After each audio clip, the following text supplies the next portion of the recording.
Coming up on this edition of WJMH Reports, President of Ohio County Commission Tim McCormick talks about the new businesses coming to the Highlands. Later on the show, we'll show you how Moundsville kicked off the fall season. Also coming up is a story about the Dungeons of Horrors. With spooky season underway, it's a must to see the scariest haunted house in West Virginia. This and more coming up now on WJMH Reports.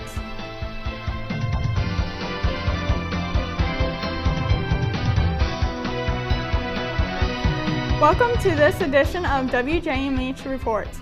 I'm Caitlin Reynolds. And I'm Jackie Blake.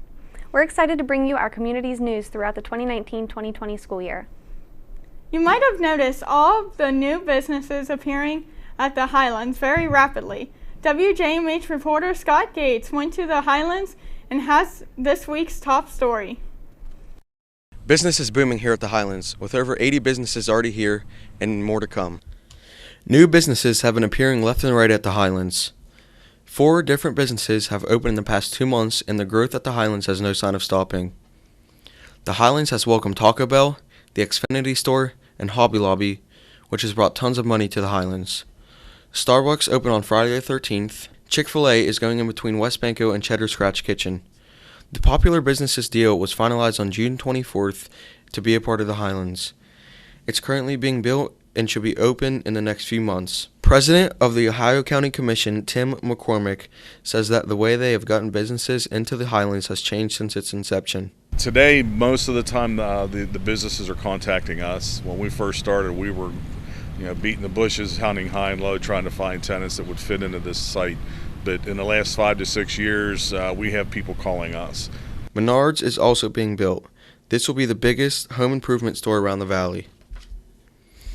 It's being built at the end of Cabela Drive, in between Old Navy and the West Liberty Highland Center. The sports complex is also being built behind Kohl's. It'll have a football field and also a basketball court. There will also be a batting cage on the side of the building. You can find more information about the upcoming businesses at thehighlands.com. Again, that website is thehighlands.com. Reporting from Talk About the Highlands, I'm Scott Gates with WJMH Reports. Thanks, Scott. Stay tuned for the next segment of WJMH Reports to hear the community's reactions to the new businesses at the Highlands.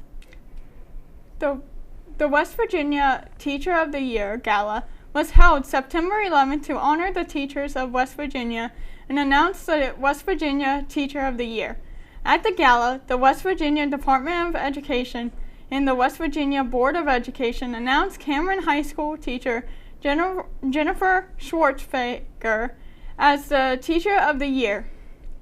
Schwartzfeger has been a science teacher for 10 years, and her class features many hands-on interactive lessons to keep this class interesting but informative. She has also dedicated herself to bring STEM education and job opportunities to all of her students.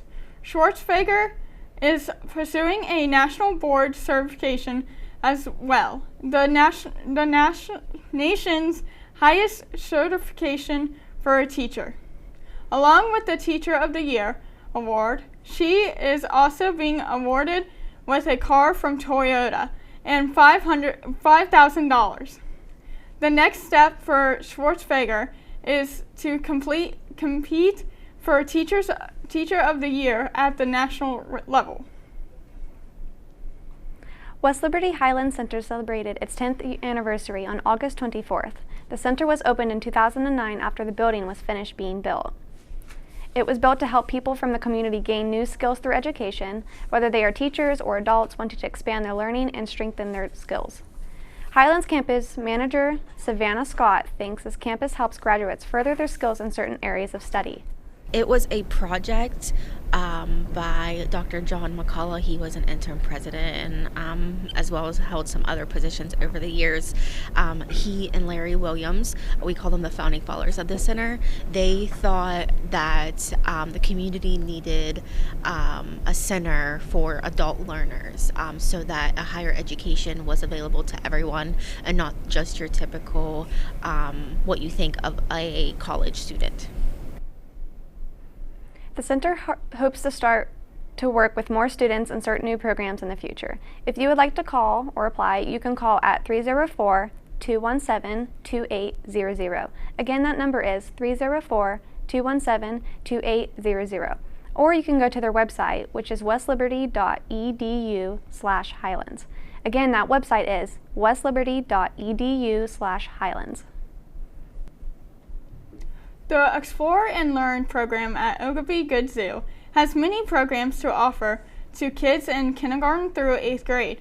The programs are in zoo programs where kids can learn about animals, habitats, biozones, and other kinds of wildlife.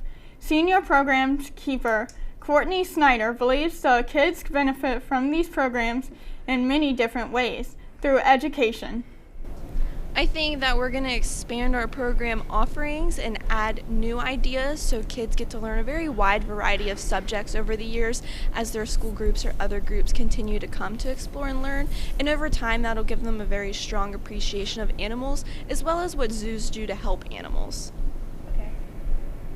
The Good Zoo is hoping to expand Explore and Learn to include more offerings so kids can get a wide variety to programs and subjects in years to come. They also want future generations to gain a better appreciation for animals and what zoos do to help the animals. Jefferson Fridays was an event that occurred on Jefferson Avenue that started on Friday, September 13th from 7 to 10 p.m. The event provided food and drink stands, vendors, and live music. Many people attended this event, including teachers, students, families, the mayor, and people within the area. All stores and restaurants were open as well during this event. Moundsville Arts and Culture Committee volunteer Nick Nash believes that creating the Arts and Culture Committee has opened up an opportunity. Committee to promote the arts, whether it be painting or music or sculpting or whatever it might be. And Moundsville didn't have one, so we thought this is a good time to do it. The event was successful, and they plan to continue this event in the spring once every month. The Fab Lab Intro to STEM class has been around for 3 years now. There is a variety of things to do and skills to learn. From 3D printing to laser cutting, there is so much to do. Fab Lab instructor TJ Romick says his favorite part is he doesn't know where this program will be in 10 years. The speed of technology evolution is faster than any race car today. What is modern today will be obsolete in a year. The Fab Lab is available to any student at John Marshall High School. See your counselor to sign up if you are interested to join the class. A local park is looking for some part-time workers. Stay tuned to this episode of WJMH Reports on WLUTV to find out which park.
We got more news on WJMH Reports.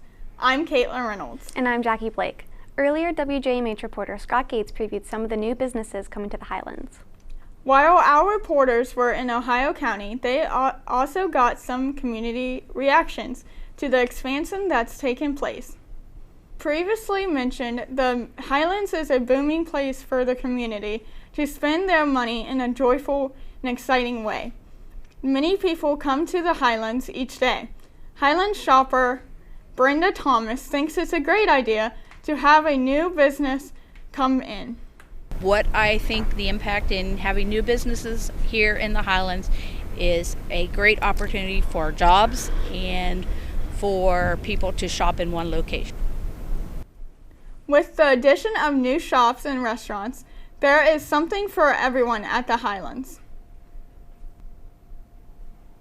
The UMAC, which stands for the Uptown Moundsville Activities Committee, put on its 9th annual Fall Festival on the Avenue on September 21st. The festival took place on Jefferson Avenue in Moundsville from 10 a.m. to 6 p.m. It had around 75 vendors and 5 food trucks, in addition to the local businesses. UMAC President Laura Francis believes the festival is good for the people of Moundsville and surrounding areas. It helps out the community. It's a very nice event that happens every year, and we have people, it helps the local businesses. Musical entertainment of the night consisted of the Crossroads Band, New Age Adinas, and Crendell Creek, and the MSM Band. The UMAC plans to continue this festival for many more years to come. Grandview Park has various job openings that are ideal for students. There are 8 job openings, and you can submit applications online at grandviewpark.com under the Contact tab. Again, you can go to grandviewpark.com under the Contact tab to submit an application. You must be 16 years old, have reliable transportation, and be available for nights and weekends. The park will try to work with your schedule, and the hours may vary. For more information, you can email Ben Bollock at bbollock@grandviewpark.com. Again, that is bbollock@grandviewpark.com for more information. Or you can email Ashley Weir at grandviewpark.com. Again, that is Weir at grandviewpark.com. TSA stands for the Technology Student Association. The organization has more than 250,000 students between middle school and high school. TSA is an organization that empowers men and women to join in activities involving math, science, and engineering. They have a variety of contests ranging from fashion designing to dragster racing. Nicole Shipman is the John Marshall Chapter Advisor and also the State Advisor for West Virginia. Shipman's interest in TSA started when she was an advisor for FFA, and another teacher informed her that there was an opportunity in TSA as a female advisor, so she took it. I fell in love with competitions and the contests and the conference, and really started to enjoy everything that I saw. So I decided that I would like to get involved and became the chapter advisor, and then later on became the state advisor. Along with Shipman, TJ Romick is also a John Marshall advisor. A John Marshall student interested in joining TSA can see Shipman or Romick for more information regarding the club. Coming up next on WJMH Reports, Jackie will be sitting down with a representative from the Strand Theater. Stay tuned for this interview and more. WJMH Reports will return after this break. To a child battling a critical illness, a wish can feel like a dream. But with your help, it isn't out of reach. Wishes are an important part of medical treatment. A chance for kids to see themselves stronger, braver,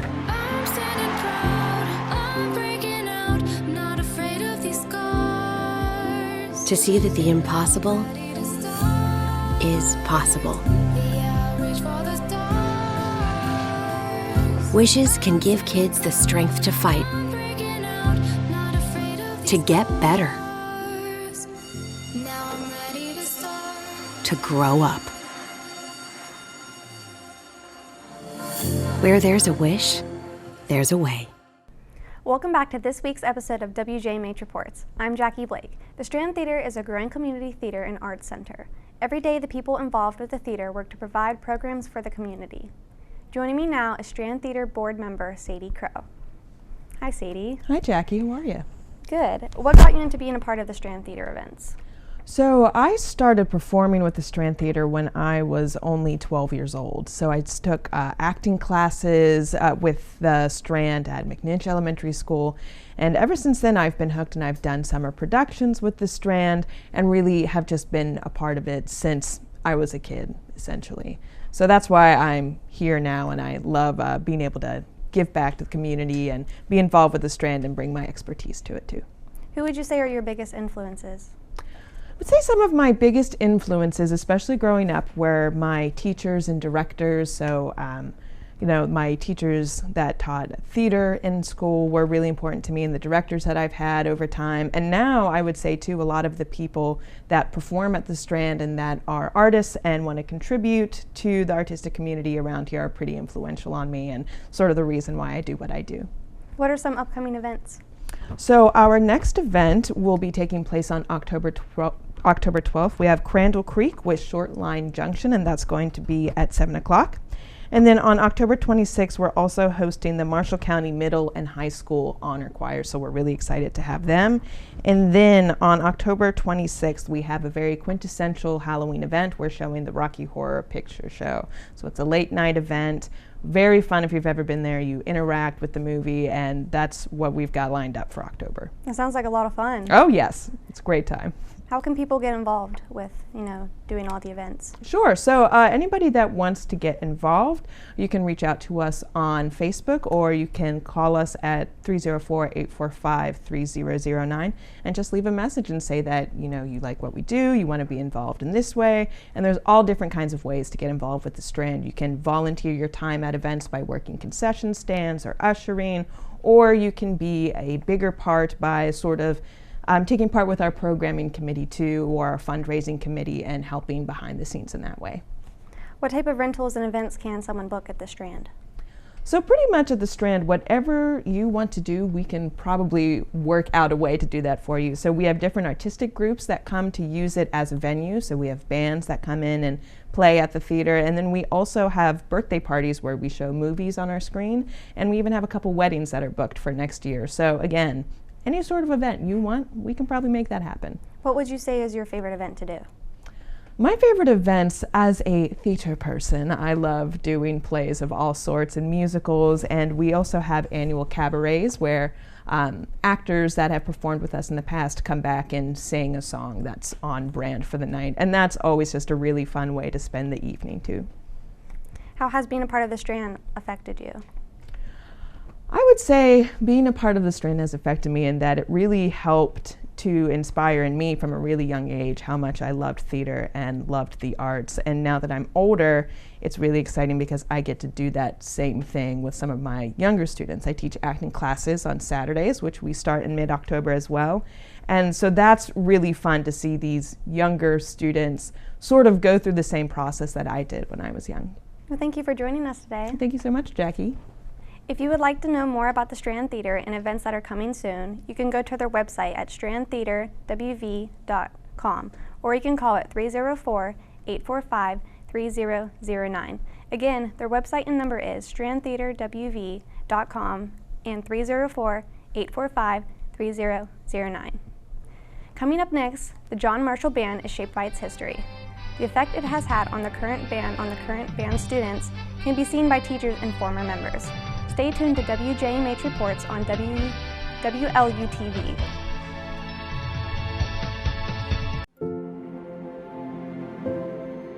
To a child battling a critical illness, a wish can feel like a dream. But with your help, it isn't out of reach. Wishes are an important part of medical treatment. A chance for kids to see themselves stronger, braver,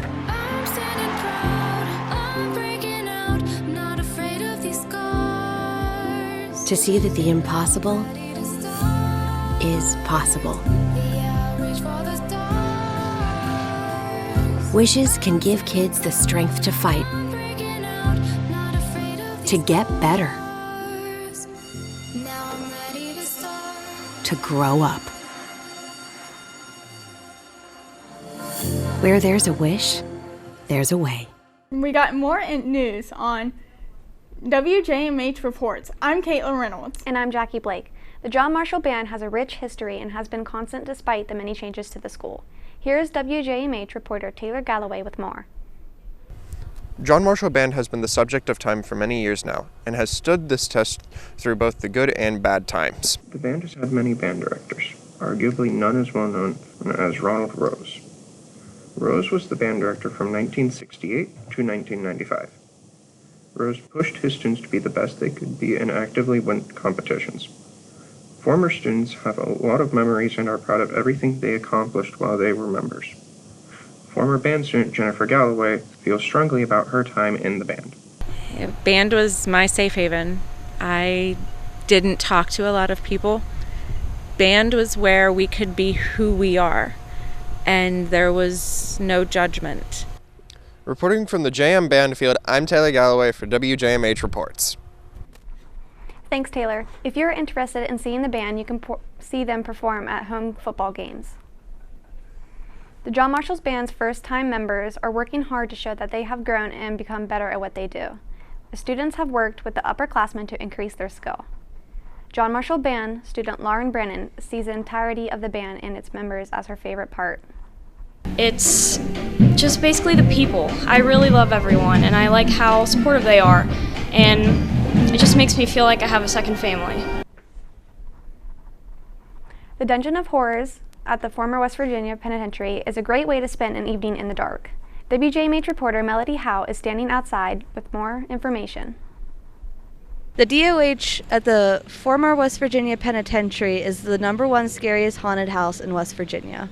The Scare Factor is a haunted house rating company that has been providing accurate ratings since 2005. The Scare Factor gave the Dungeons of Horror first place last year as scariest haunted house in West Virginia because of how much time and effort that goes into the production of it all, from both actors and behind-the-scenes helpers. The Dungeons of Horror is about a half-mile walk that can take between 45 minutes to an hour and a half. It is available for attendance the last weekend in September, every weekend in October, including the week leading up to Halloween, and may extend into November, depending on when Halloween falls. The 22-day event, while exciting to attend, is even more exciting to work. Tour-guided haunted house helper Lori O'Neill works with actors every year and gets to see everything happen behind the scenes. And we get to watch the people run, scream, cry. Our actors really get into their parts. They chase the people. If you're going to scream, they are going to go after you every time, and they love it, and we love being able to watch that all behind the scenes. If haunted houses aren't your thing, but the fear of the supernatural is, then there are 4 different day tours and 2 overnight tours that you can check out on wvpenntours.com, where you can also purchase haunted house tickets. Again, you can purchase all event tickets on wvpenntours.com. Reporting from the former West Virginia Penitentiary, I'm Melody Howe with WJMH Reports. For more information on the Dungeon of Horrors or tours, you can call the gift shop at 304-845-6529. Again, that number is 304-845-6529 for more information. A new haunted house has arrived in Wheeling. The haunted house is called Infernum in Terra and has been in the works since June. The construction was a large local undertaking and temporarily hired many people to hire and help renovate the building. Infernum in Terra is located at 4302 Jacob Street in Wheeling and will be open every weekend until October 31st. Tickets are $20 each, and they recommend that you be at least 13 to enter. The WJMH Business of the Week will make you crave and smell the warm dishes that they are serving in their home-style diner. We will get some of the insight on how the business runs and how it got started in the community. Stay tuned, WJMH Reports will be right back. Sometimes, one moment changes everything. One song, one game, one adventure, one mission. For a child battling a critical illness, a wish come true can be a turning point. You can transform lives, one wish at a time. Visit Make-A-Wish online to help grant more life-changing wishes. We got more news on WJMH Reports. I'm Caitlin Reynolds. And I'm Jackie Blake. For the first time on WJMH Reports, we will be showing off businesses around the valley in our Business of the Week segment. Today we will explore Bob's Lunch's values and what drives them to success. Bob's Lunch started on Jefferson Avenue in 1947, then moved to 3rd Street in 1952. The business has closed and opened many times since then, but is now a community staple. The specials are already decided through the week and changes throughout the weekend. The restaurant has discounts throughout the week for people to enjoy wonderful deals. Bob's Lunch owner Gary Walkman says that the appreciation discounts on the board is a way to give thanks to the community. We wanted to do something to give back to the people that works different places, and we wanted to make something for everybody. Gary Walkman describes the normal workday to be interesting to put out food on the tables and meet friendly faces of the customers. They have new appetizers coming to the diner, including funnel fries and deep-fried pizza bites. Bob's Lunch is open from 6 o'clock in the morning to 8 at night, on Monday through Saturday. They are also open on Sunday from 7 o'clock in the morning until 6 at night. Bob's Lunch also delivers to your local home or business. WJMH Reports brings back Alum of the Week for the 2019-2020 season. This week's John Marshall Alum of the Week is Tony Wood. Wood was a part of the JM class of 1995. While at John Marshall, he was involved with speech and drama class. He also started his own DJ services at age 15. After graduating high school, Wood went on to be the fill-in meteorologist and backyard weather host for WTRF. Currently, Wood is the communications coordinator for Marshall County Schools.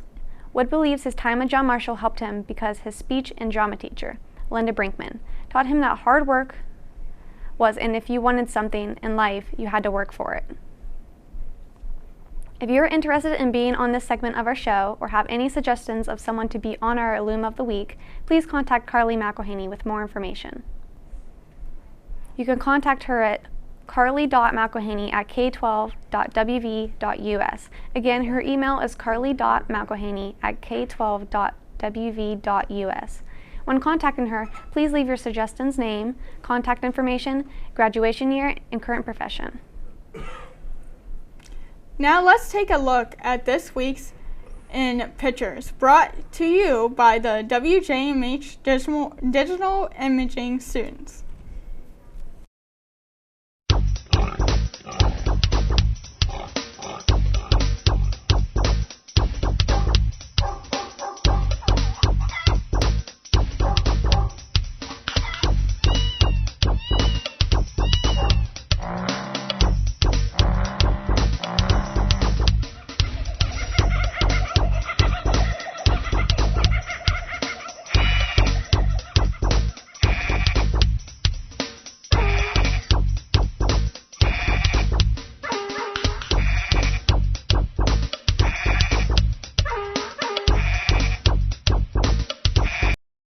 Thanks again to the digital imaging students for providing us with this week's pictures.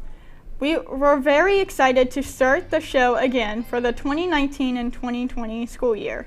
We're also excited for what's to come on WJMH Reports. We want to thank you for watching this episode.